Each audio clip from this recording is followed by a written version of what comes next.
November 5, Zulu Sierra. Zulu Sierra, Roger, Roger. What's the name there? Zulu Sierra, Roger, Roger. What's the name there? The name here is Keith. Kilo, Echo, India, Tango, Hotel, Roger. Roger, Keith, and what's your location, sir? Roger, Keith, and what's your location, sir? We're about 65 miles southwest of Nashville, Tennessee there, Roger. Roger, so you're in Tennessee, that's a Roger? Roger, so you're in Tennessee, that's a Roger? We doubled just a little bit, so you're in Tennessee, is that a Roger? We doubled just a little bit, so you're in Tennessee, is that a Roger? I'm sorry, repeat. I said you are in Tennessee, that's a Roger? I said you are in Tennessee, that's a Roger? Yes, that's a Roger. We're in Pleasantville, Tennessee, which is 65 miles southwest of Nashville, Tennessee. Roger that, and what radio are you running today? Roger that, and what radio are you running today? Well, we just recently picked up a ICOM 7300 to replace a Kenwood 590S and a Tentec that got had a... There, just wanted to get a basic radio check on it there, Roger, audio. Roger, Roger. So I just moved to my local antenna off of my Kentucky SDR antenna, and or my internet SDR in Kentucky up around Cincinnati, and I'm on my local antenna out into a 7300. And why don't you tell me the best thing you like about your radio so I can get a nice recording for you, Roger? Well, this is the first SDR radio that I've owned, and this one here has been a little bit of a learning curve. I like the 7300. I like the display on it, especially the waterfall. The menu, once I got used to it, it's pretty easy to maneuver around in. The receive on the radio is, as far as I'm concerned, is great. I hear a lot of people talking about there's a lot of noise in the receive, but after I had got all the filters set on the radio, I have no issues with it. I'm quite satisfied with it there. Roger, Roger. Keith, it sounds really good here, sir. It's I'm like I said, I'm listening on a 7300. I have all my filters off, and my gain is RF front end, and the receive is turned way down, so I get no overload or stuff like that. And you're just sounding just beautiful. And if you'd like to hear it, if you go to YouTube, do a call letter search for KC9VKV, followed by the word logbook. That will take you to this recording. It'll be cut number 1 in a series of 3,000, and I'll have it uploaded by noon tomorrow. Roger? Roger, Roger. I will do that. And take a listen to how the radio sounds there. The only other thing that I've done to the radio is I'm not a big fan of hand mics. So when I purchased the radio, I also got a Howe ICM mic to go with it. I've always been rather fond of those microphones. They seem to go well with the ICOM. Yes, sure. That microphone just sounds beautiful. Now, normally I would suggest a couple of clicks of treble boost to increase your intelligibility slightly, but I think under the circumstances, I would just leave that just like it is. I think it's perfect, Roger. Roger. Memory serves me right. I think I'm running 1 on the compression, and on the treble, I think I'm running 1 on that also. But I will go in there and I will take that up to 2 clicks there on that, and we'll try it like that, Roger. Roger, yeah, and you, as long as you're looking around, I suggest a 3 on your compression, a 3 on that 7300 compression plus 3, Roger? Well, that's 3 on the compression right there. We just changed it over there. Let me talk to you here for a second. Yeah, the menu is quite easy. Once you familiarize yourself with it, this is the first touchscreen radio that I've owned. It's rather easy to manipulate through. Roger. Okay, so as long as we're doing that, let's do a plus 3 clicks on your treble boost. Plus 3 clicks boost on your treble boost, Roger, from where it is. All right, give me 1 second to get there.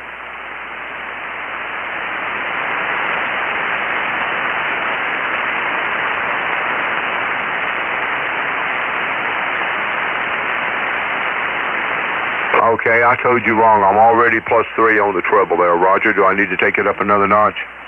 No, I would just pull off mic just 1 inch. Pull off mic 1 inch more than where you are, Roger. Yeah, I'm on the bass. I'm running 0. I'm in the middle, and on the treble, and I guess I'm probably 6 or 7 inches from the mic now, and +3 on the treble there, Roger. Well, gosh, if you're +3, you've got +5 on that control, on your treble control. For the 7300, you can go to +5, Roger. All right, that's +5 on the treble right there. I'll talk to you just for a second.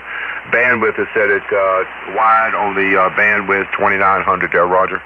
Okay, back that treble off to back it off one click to where you're at +4, I guess it would be. Okay, we backed it off there to +4. We'll talk here for 1 second. Quite windy down here today. We're expecting some pretty ugly storms here tonight there, Roger. Roger, sounded pretty good to me, sir. I would run it like that. Be very consistent about the way you adjust your microphone distance-wise. Try to stay in the same position as much as you can when you're talking. And I would also suggest that you leave your ALC meter out and pay attention to your ALC meter. Try to keep it in that sweet spot, which is 2/3. You might require just a little touch-up on your mic gain control, just a little bit there, maybe up or down to where it's comfortable for you to speak at a fairly normal rate. You want to try to keep that. The deal is you want to try to keep that meter in the 2/3 point on your ALC meter, Roger. Roger.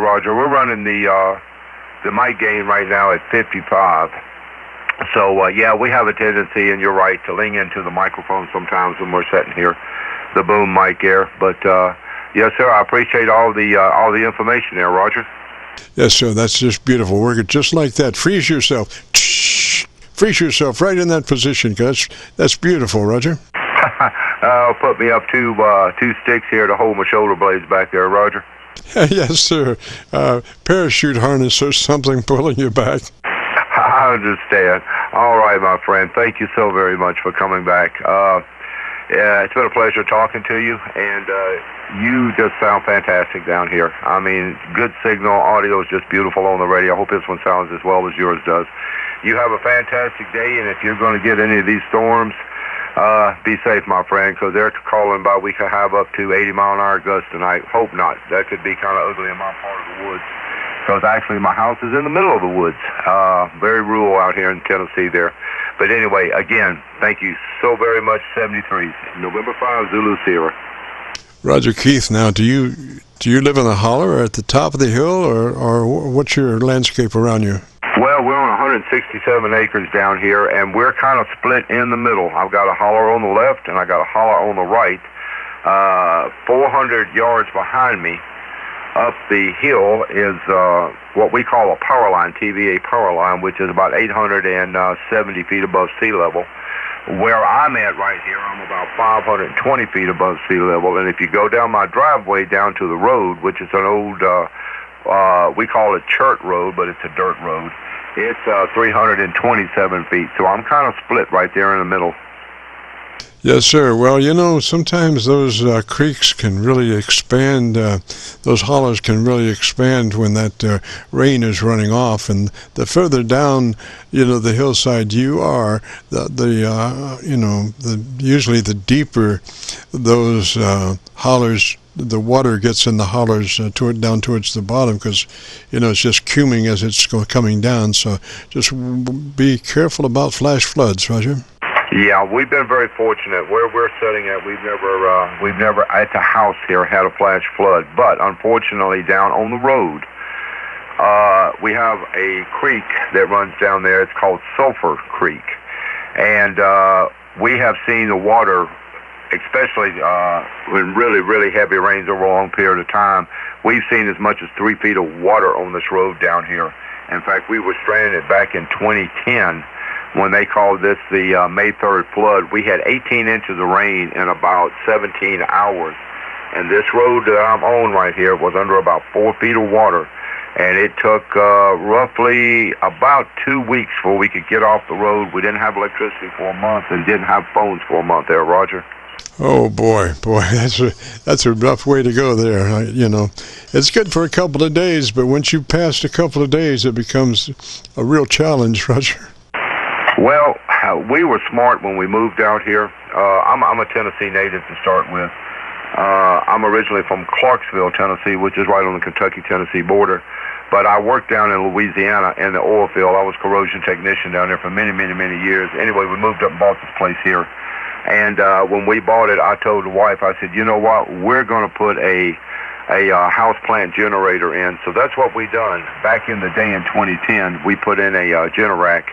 And it has paid for itself over and over and over, because in my part of the world, you can lose electricity at any given time for no reason. Oh, yes, sir. Now, is that an automatic switch over, or do you have to manually bring it on? No, sir. It's an automatic switch over, and it runs on a 500-gallon tank of propane. Ooh, boy, that sounds good. That sounds good. And it's good for what, 10,000, 15,000 watts? The one that we've got right here, we didn't go with the big one because we cook on gas, heat on gas, the water heater's on gas, and that type of thing. So the one that we have here is 16.5, but it's more than enough to run everything in the house, air conditioning, well pumps, and all of that. So not being total electric, we didn't need 21. Roger. Now, I've got a generator myself, and I have, it's a pull-to-start jobber. It's about 5,000 watt unit, and it has a gas line that has a switch on it. And once I forgot to turn the gas line off, and what happens is on that particular one, the gas continues to try to get into the carburetor, and long story short, I came up with, it wouldn't start when I tried to start it one time, and I looked at the oil and I saw, wow, stuff in there that shouldn't have been in there, and I smelled it, and it smelled like gas. So what had happened was that the carburetor had allowed the gas to flow on into the cylinder, and then get into the oil. So then it had an oil switch over.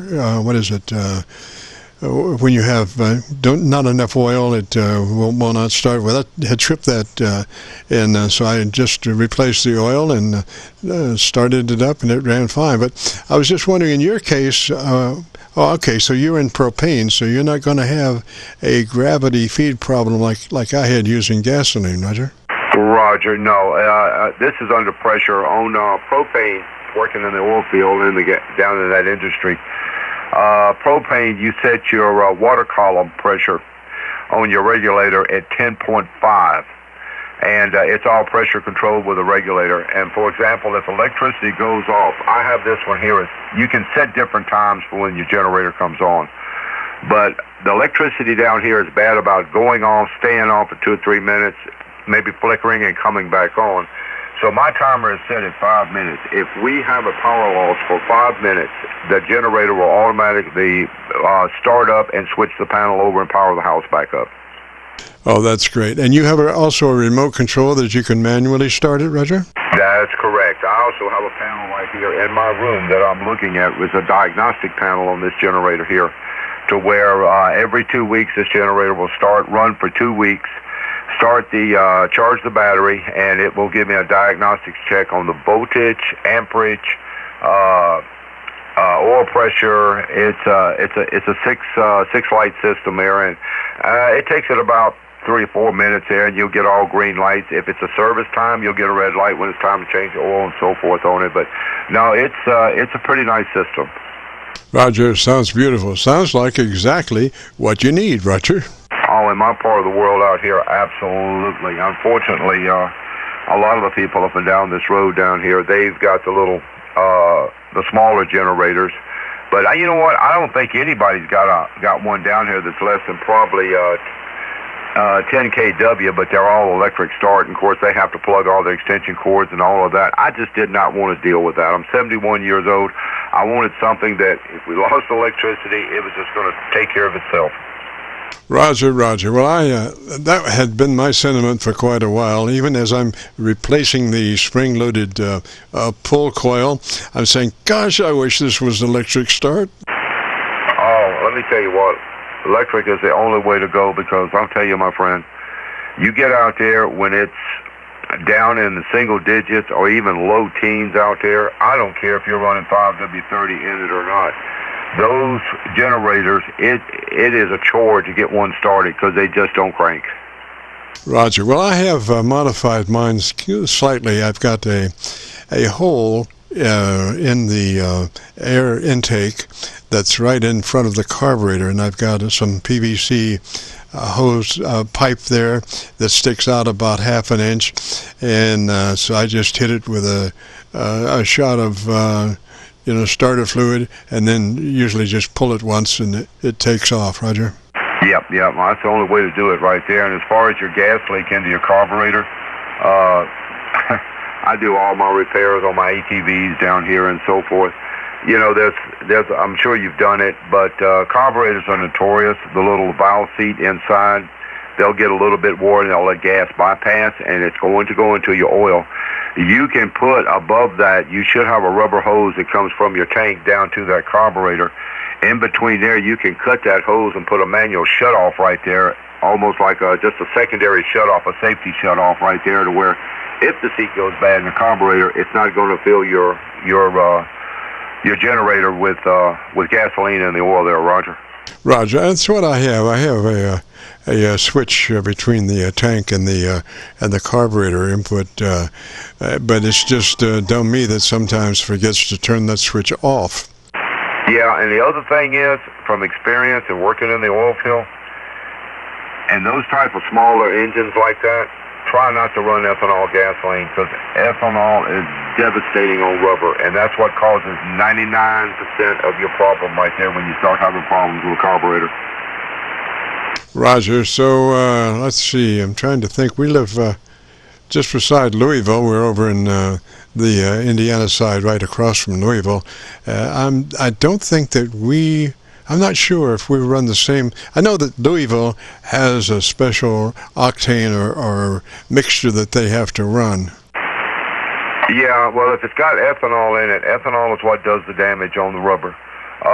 There is a product you can buy. It's called Stay Built. You can put in there for ethanol gas, which will kind of neutralize the ethanol up there. But I promise you, somewhere around there is some service station, gas station, or facility that will sell non-ethanol gas, and that's really what you need to run in there. And oh, by the way, our propane company we deal with, United Gas Propane, they're out of Louisville, Kentucky up there. Those are the ones that service my tank and keep it filled.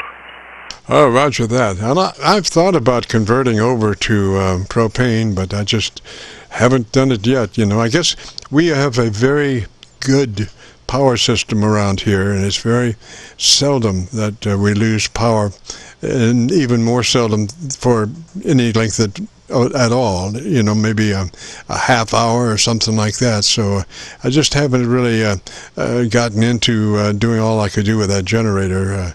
Laziness, I guess, Roger. Well, you can actually, it's 5,000 is a little bit small, but you can actually buy a conversion kit to convert that to propane, probably somewhere in $160, $200 range, and it takes about 30 minutes to put it on. All you do is just unbolt your carburetor, put a plate in between it, mount a regulator, and set your water column, and it's a done deal. Roger. Then you're probably running like, a 20-pound can or something like that? Yeah, 5,000 watt generator is relatively a small engine. I'm assuming probably around a 10 horsepower, 8 to 10 horsepower. And a 20-pound cylinder will run it for quite some time. Now, this big one that I've got, it's got a 26 horsepower Generac in it. And this one here under 50% load, this is going to probably shock you, but it only burns about a half a pound of propane an hour under a 50% load. Wow. I think this one's 13 horsepower. It's kind of overkill somewhat, but like I say, it's never backed up. It's always under load been very good, Roger. Yeah, well, you could get a 100-pound tank.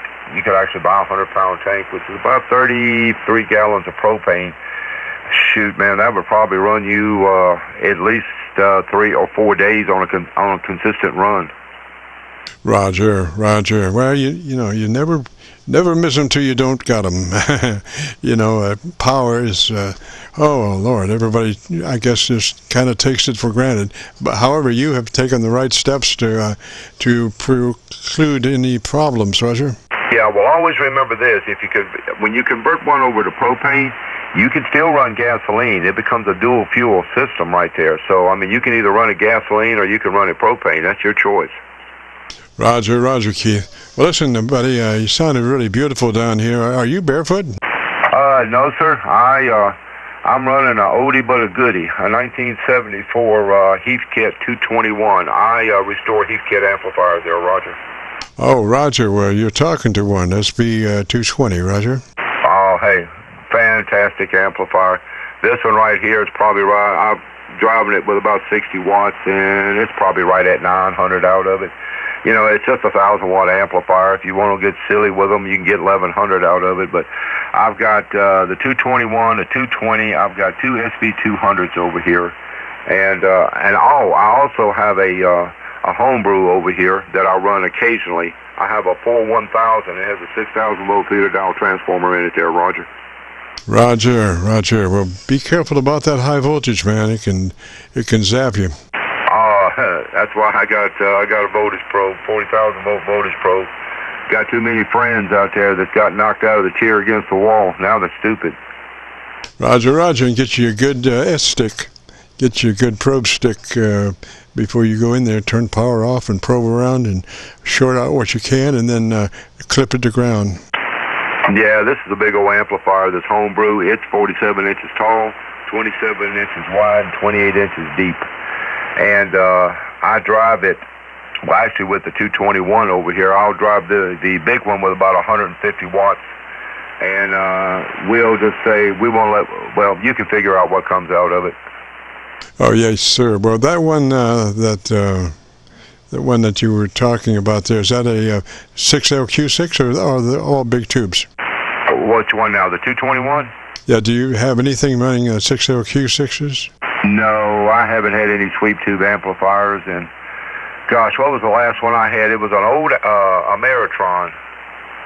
And gosh dog, man, it's been years. I can't remember. It's one of the first ones they came out with, and it ran 4 of the 6LQ6s in it. Roger, Roger, yeah. Well, you're just sounding beautiful, and I've got a good recording on you. I think you'll like it.